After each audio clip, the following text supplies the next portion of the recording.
How should one deal with people who follow strange interpretations of Islam?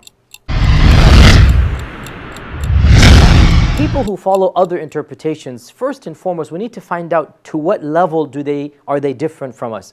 Unfortunately, many innocent Muslims, they take any difference as a very big difference. If somebody prays with his hands here versus that his hands here, they're going to say, oh, this is a very big deal. If somebody prays 8 rak'ah versus 20 rak'ah, they will say this is a very big deal.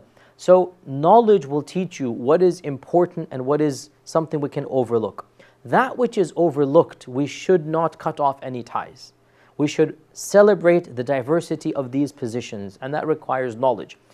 Other issues are clear-cut, and we are strongly passionate about what we believe. For example, we respect the companions.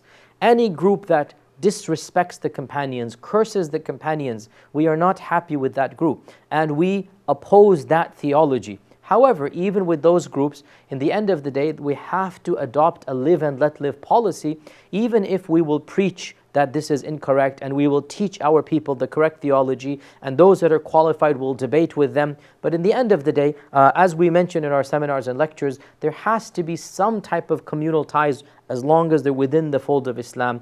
Occasionally, we will have to come together for a common good, for a greater good, even if we disagree strongly with certain theological issues. So as I said in the class, there's a time, there's a place, there's an audience, there's a language that we use to talk about these differences, and we will take the advice of our knowledgeable and wise scholars and weigh each and every situation and circumstance as it comes up. The bottom line is that the goal is to bring these people closer to the truth. And generally speaking, mercy and compassion is much more effective than its opposite. Our Prophet ﷺ said that never is compassion or mercy added to something except that it makes it more beautiful, and never is it taken away from something except that it makes it more ugly. So the goal really is to guide people to the truth. Do you think you're going to guide people to the truth through arrogance and through bad manners?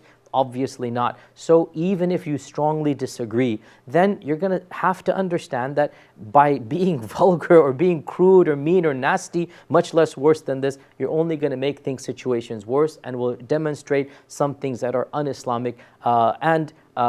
If you are knowledgeable enough, you bring up these issues in debate. If you're not knowledgeable, then you will adopt a live and let live philosophy, and you follow your way, the other person follows their way, and Allah